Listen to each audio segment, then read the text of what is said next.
Sir Ghazanfar, we welcome you to our studio Learn Urdu with Ghazanfar. So let's quickly move on to today's topic, which is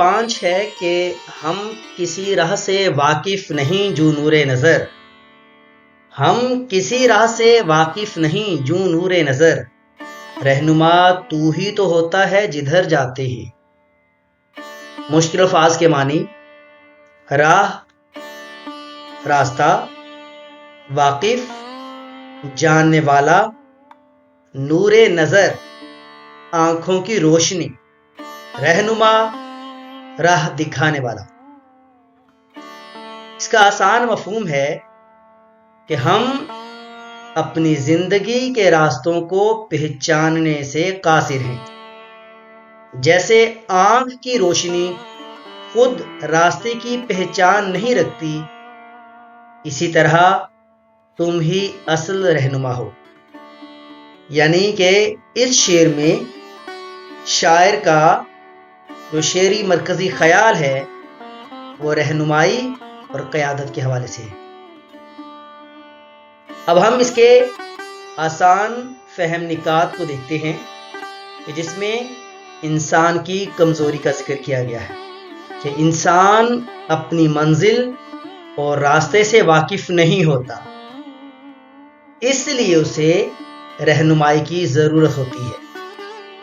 یعنی جبر و قدر، یعنی انسان اس دنیا میں مجبور ہے یا صاحب اختیار. یہ مسئلہ ہمیشہ سے ہی فلسفیوں میں زیر بحث رہا ہے. خواجہ میر درد کا تعلق بھی صوفیہ کے اس گروہ سے ہے جو نظریہ جبر کے قائل ہیں. اگر صوفیہ کے نظریہ جبر کو سامنے رکھا جائے تو پھر اس شعر کی یوں وضاحت ہوگی کہ انسان اپنی مرضی سے کوئی بھی راستہ منتخب نہیں کر سکتا. اللہ جو کچھ انسان کو بنانا چاہتا ہے وہ وہی کچھ بنتا جاتا ہے.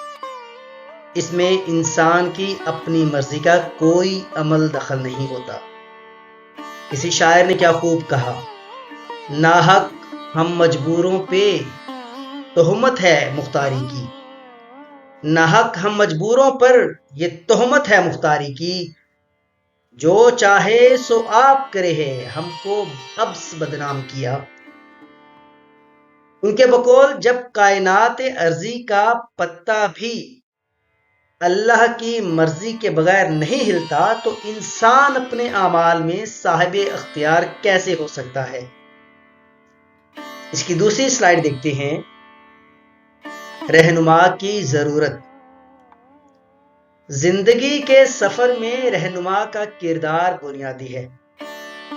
یعنی دن میں ہر نماز اور ہر رکعت میں سورہ فاتحہ پڑھتے ہوئے انسان اپنے رب سے دعا کرتا ہے کہ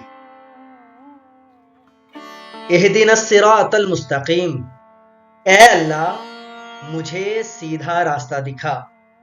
انسان کی اسی دعا کی تکمیل کے لیے اللہ رب العزت نے دنیا میں انبیاء کو بھیجا جو لوگوں کو سیدھی راہ پر چلنے کی تلقین اور رہنمائی کا فریضہ انجام دیتے رہے. اگر اللہ کی رہنمائی شامل حال نہ ہو تو عزیز طلبہ انسان کسی بھی وقت راہ مستقیم سے بھٹک سکتا ہے. اس کی اگلی سلائیڈ ہے نور نظر کی تشبیہ. آنکھ کی روشنی خود راستے کو نہیں جانتی لیکن آنکھ کو دیکھنے کی صلاحیت دیتی ہے.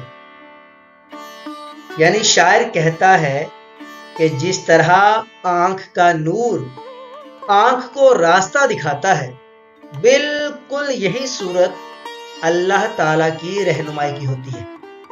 یعنی اس میں اللہ تعالیٰ کی رہنمائی کو نور نظر سے تشبیہ دی گئی ہے کہ وہ رب آپ کو بصیرت کی آنکھ عطا کر دیتا ہے کہ جس سے نیکی اور بدی، اچھائی اور برائی میں فرق جان سکتا ہے. اس کی آخری سلائیڈ دیکھیے کہ شاعر کا پیغام. اصل کامیابی کے لیے کسی سچے اور مخلص رہنما کی پیروی ضروری ہے.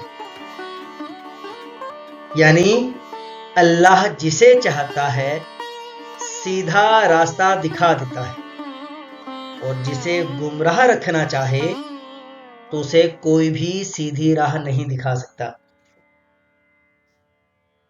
اب ہم اس کے حوالہ جاتی اشعار یا قول کی طرف بڑھتے ہیں کہ اس شعر کے حوالے سے آپ کیا ریفرنس کوٹ کر سکتے ہیں. تو حوالہ جو ہے کہ انسان اپنے محدود علم کی بنیاد پر صراط مستقیم نہیں پا سکتا جب تک کہ اللہ کی ہی طرف سے ہدایت نہ ہو. اگر ہم اس شعر کو شعری حوالہ دیں تو ہم لکھ سکتے ہیں کہ ہووے نہ ہول قوت اگر تیری درمیاں، ہووے نہ ہول قوت اگر تیری درمیاں، جو ہم سے ہو سکے ہے سو ہم سے کبھو نہ ہو.